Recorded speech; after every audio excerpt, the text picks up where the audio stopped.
বেহালার মানুষ, বেহালার কি হাল ছিল আর বেহালা আজকে কিভাবে বদলেছে, এটা যাদের দেখা নেই তাদের বলবো, চোখ না থাকলে চোখটা একটু খুলুন।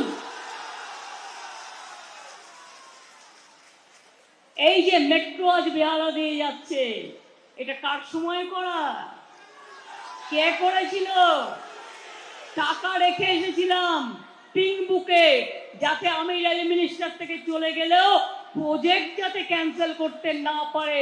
আপনাদের মনে আছে আমি রাষ্ট্রপতিকে নিয়ে এসে ব্রতচারী ক্লাবে এই প্রজেক্ট উদ্বোধন করেছিলাম। আর একজনকে আমি যদি আজকে থ্যাঙ্কস না দিই তাহলে আমি ভুল করব। সে আজকে হয়তো ডাইরেক্ট তৃণমূল কংগ্রেস করে না, সেটা অন্য ব্যাপার, কিন্তু তখন সে মেয়র ছিল। কোন কোন স্পটে স্টেশন হবে সে জমি পাওয়া যাচ্ছিল না।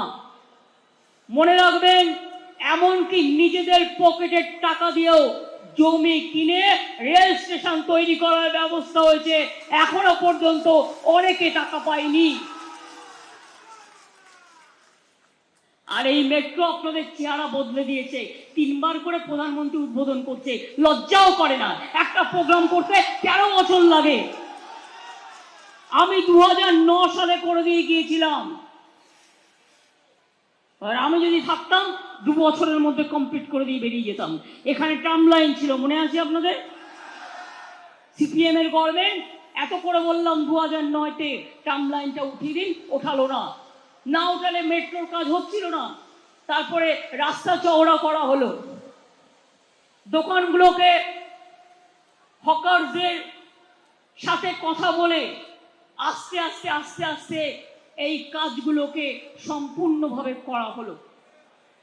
এবং উনি উদ্বোধন করে বড় বড় কথা বলছেন, লজ্জাও করে না। যত মেট্রো আছে বাংলায় প্রত্যেকটা আমার করা, একটাও ওনাদের সময় করা নয়। ওনারা টাইম নিয়েছে বাংলাকে বঞ্চিত করবার জন্য। জিজ্ঞেস করুন টালিগঞ্জ টু গড়িয়া কে করেছে? সুভাষ দার নামে। জিজ্ঞেস করুন তারাতলা টু জোকা কে করেছে? এমনকি জোকা থেকে দমদম চলে যাবে, এটা ডাইরেক্ট। ওইটুকু করবার জন্য এখনো ফিল করে রেখে দিয়েছে, মানে আরেকবার উদ্বোধন করবে। মানুষের যে কষ্ট হচ্ছে বুঝতে পারছে না, যে মানুষ জোকায় উঠলো দমদমে চলে গেল, জোকায় উঠলো ধর্মতলায় চলে গেল, ওইখানে একটু খিচি রেখে দিয়েছে, মানে একটু একটু করে। আর উদ্বোধন করার টাইম পাবে না, এবার আর আসছে না, এবার আর আসছে না। তো আবার কি করে উদ্বোধন করবে? আসছেই তো না। শুনে রাখুন, বেহালা পূর্বে খুঁজে খুঁজে বের করেছিলাম একটা জমি, সত্যজিৎ রায় স্টেডিয়াম। যান দেখে আসুন, পুরো ইনসাইড ইনডোর গেমস কিভাবে ইনডোর স্টেডিয়াম করে দিতে হয়, রেলের জায়গা খুঁজে করে দিয়ে গেছিলাম। আজকে বেহালার মানুষ বলুন তো, বেহালায় হ্যাঁ আপনারা আমাদের অনেক কাউন্সিলর দিয়েছেন, আমি গর্বিত, কিন্তু একথা কি সত্যি নয়?